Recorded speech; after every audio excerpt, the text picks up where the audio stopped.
चलो आज what if खेलते हैं कि क्या होता अगर ये नहीं होता, क्या होता अगर ये नहीं होता। तो ये करने में बहुत मज़ा आता है मुझे। तो आज हम लोग करने वाले हैं वैसा ही कुछ। तो वेलकम टू दिस चैनल। आज हम लोग करने वाले हैं व्हाट इफ नारुतो सीरीज में ओबिटो का भी क्रश ही नहीं होता रॉक से। और अगर तुम लोग सोच रहे हो कि अगर ओबिटो क्रश नहीं होता तो कुछ भी नहीं होता, नहीं, बहुत कुछ होता है एक्चुअली। बहुत कुछ होता है, उसके बारे में हम लोग आज डिटेल में बात करेंगे।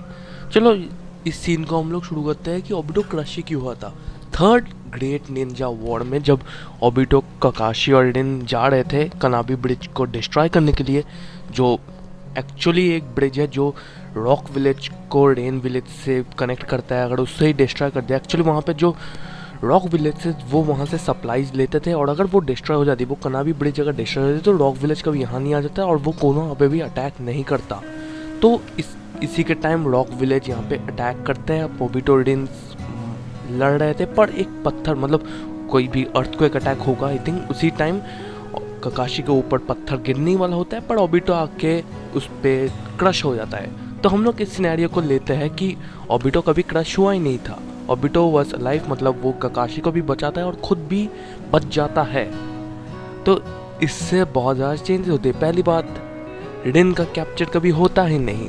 रिन का कैप्चर कैसे हुआ था? रिन ओबिटो के मरने के बाद, रिन के ओबिटो लिटरली मरा नहीं था, वो क्रश हो गया था। उसके बाद रिन के ऊपर कैप्चर किया गया था सारे के सारे जो भी रॉक विलेजेस थे, क्योंकि वहाँ पे सिर्फ ककाशी था और ककाशी अकेला कुछ नहीं कर पाता। पर यहाँ पे हमारे पास है Obito with a two tomoe Sharingan, और ककाशी जो पहले भी बहुत ओपी था, अभी भी बहुत ओपी है। विथ ओबिटोज हेल्प आई थिंक वो लोग रिन को बचा ले। कभी रिन के अंदर थ्री टेल्स कैप्चर होता ही नहीं था, और इसका मतलब कभी कोनोहा पे उतना अच्छा डिस्ट्रैक्शन होता ही नहीं था। यहाँ पे मीनाटो की जीत होती। मीनाटो की जो टीम थी जो थर्ड ग्रेट निंजा वॉर में, यहाँ पे मीनाटो की जीत होती, क्योंकि यहाँ पे Obito, Rin, Kakashi, the great trio plus Minato तो अपना साढ़े के साढ़े 1000 शिनोबीज को उड़ा देता था। 1000 या 10,000 थे, आई डोंट रिमेम्बर, बट यहाँ पे मीनाटो की टीम जीतती थी। और थर्ड ग्रेट निंजा वॉर में एक्चुअली कोनोहा की एक्चुअली विन होती थी, एक वन साइडेड विन होती थी। और यहाँ पे अब बहुत कुछ और चेंज होता है यहाँ पे। अब बात करते हैं मादरा के ऊपर। ओबिटो को कभी मादरा मिलता ही नहीं, मतलब मादरा कभी उसे मैनिपुलेट करता ही नहीं। और अगर वो मैनिपुलेट नहीं करता तो ओबिटो कभी कोनोहा पे 9 टेल बीस्ट, मतलब अपने क्यूबी, मतलब अपना फॉक्स स्पिरिट कुरेमा को कभी लेके ही नहीं आता, और इससे कभी कोनोहा डिस्ट्रॉय नहीं होती। और सबसे बड़ी बात, कुरेमा की इस अटैक से कभी मीनाटो और कुशिना मरते ही नहीं। मतलब नारुतो एक नॉर्मल लाइफ जी पाता।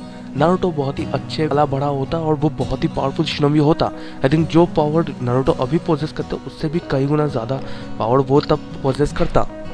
नारुतो की ज़िंदगी में बहुत कुछ चेंज आती। मे भी मीनाटो उसे अपनी फ्लाई राइजिन भी सिखा सकता था, जो हमें बोरुतो में देखने को मिली है वो हमें शायद नारुतो में भी देखने को मिलता। प्लस रासेंगान भी मीनाटो नहीं क्रिएट किया, तो आई थिंक रासेंगान को भी मीनाटो नारुतो को बहुत पहले ही सिखा दिया होता, जिससे नारुतो एक बहुत ही स्किलफुल शिनोबी बनता। यहाँ पे हम सिर्फ नारुतो की बात क्यों कर रहे हैं? जो इरुका सेंसे, उसके भी पेरेंट्स मरे थे इसी कुरेमा के अटैक की वजह से, वो भी नहीं बनते और इरुका भी बहुत ही अच्छे से शिनोबी बनते, क्योंकि यहाँ पे मादरा को कभी ओबिटो मिला नहीं तो ये अटैक नहीं होता। और ये जो अटैक हुआ था ना, कुरेमा से जो अटैक हुआ था, उसके बाद सबसे ज़्यादा उंगलियां पड़ी थी उचिया के ऊपर, क्योंकि उस समय सरदर्दी है और उचिया के ऊपर ज़्यादा ट्रस्ट भी नहीं होता था। तो सब लोगों ने उचिया पे शक किया था, उचिया के ऊपर। और उचिया ने भी फिर आई मीन कोनोहा पे, मतलब जो भी अलग अलग और भी जगह है वहाँ पे कोनोहा पे भी स्पाई करना शुरू हो गया। उसकी वजह से हमारे इटाची जो है वो डबल एजेंट बने थे। इटाची डबल एजेंट बना, तो वजह से कभी इटाची कभी डबल एजेंट बनता भी नहीं। वो कभी कोनोहा और वो एक समय कोनोहा और उचिया दोनों के लिए इन्फॉर्मेशन गैदर करता था, वो कभी होता नहीं। वो कभी नहीं होता तो इटाची भी अपना जिंदा रहता। और ये भड़वा डांजो ज़्यादा कुछ कर भी नहीं पाता। डांजो के पास ज़्यादा पावर नहीं रहती, क्योंकि उचिया को कहीं ना कहीं डांजो के बारे में पता चल जाता। और आई थिंक डांजो ज़्यादा अपनी पावर नहीं जता सकता था, because Uchihas were very very strong. We have Fugaku Uchiha, Itachi Uchiha, Obito Uchiha, और बाद में जाके सासके उचिया भी आते, क्योंकि ये लोग कभी मरे ही नहीं थे। ये चारों उचियाज बहुत ज़्यादा पावरफुल है। प्लस मांगे के शारिंगन भी होते, एंड आई थिंक शिशुई उचिया भी रहता, क्योंकि ये सब उचिया मैसेकर की वजह से शिशुई भी मरा था। एंड आई थिंक शिशुई भी इन्हें ज्वाइन करता, और ये one of the most powerful full Uchihas की टीम होती, और इनके अगेंस्ट में होता मादरा।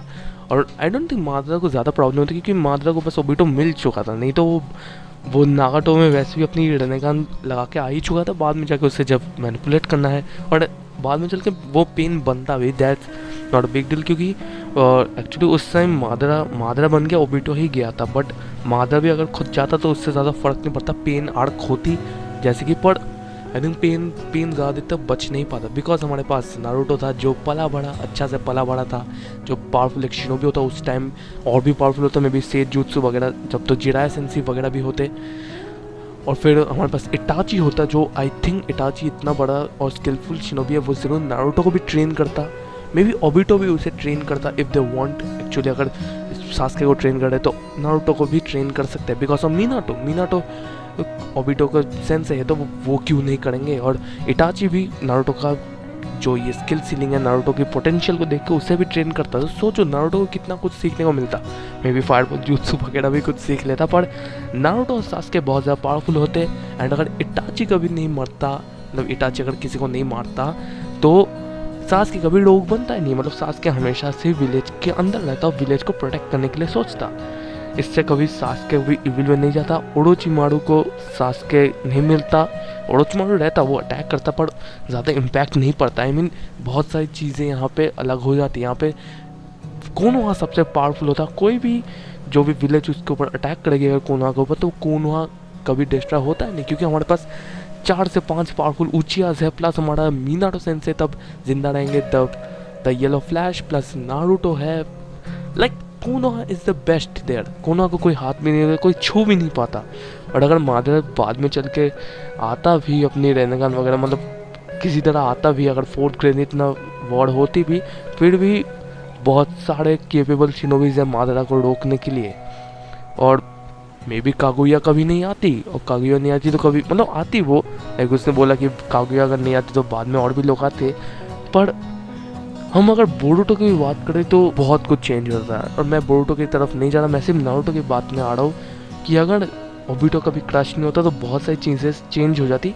एक और चीज़ जो मैं भूल गया तुम्हें बोलने के लिए, कि काकाशी कभी कॉपी निंजा नहीं बनता। यस, काकाशी कभी कॉपी निंजा नहीं बनता। हाँ, वो बहुत ही स्किलफुल शिनोबी है, उसे आता है चिडोरी आता है, ही ऑल्सो नोज रासेंगन को ही उसने चिडोरी बनाया था। वो एक स्किलफुल शिनोबी बनता, वो कॉपी निंजा वाला टैग उसे कभी मिलता नहीं, वो 1000 jutsu शायद नहीं कर पाता, may be because Sharingan copy कर सकते तो शायद वो नहीं कर सकता, पर वो एक बहुत ही पावरफुल शिनोबी होता है, और वो भी नारुतो को ट्रेन करके बहुत कुछ कर सकता है। आई थिंक अगर ये सिनेरियो होता तो नारुतो सास्के कुछ ज़्यादा ही ओवर पावर्ड होते, क्योंकि उन लोगों को ट्रेन करने वाले कुछ ज़्यादा ही पावरफुल और स्किलफुल थे। और कोनोहा सबसे पावरफुल नेशन होता उसके टाइम का, और कोई भी नेशन उसको छूने की भी कोशिश नहीं करेगा। तो that's it for the video. अगर ओबिटो का भी क्रश नहीं होता तो बहुत कुछ होता है। ये थी मेरी वीडियो, मिलते हैं अगली वीडियो में, तब तक के लिए गुड बाय।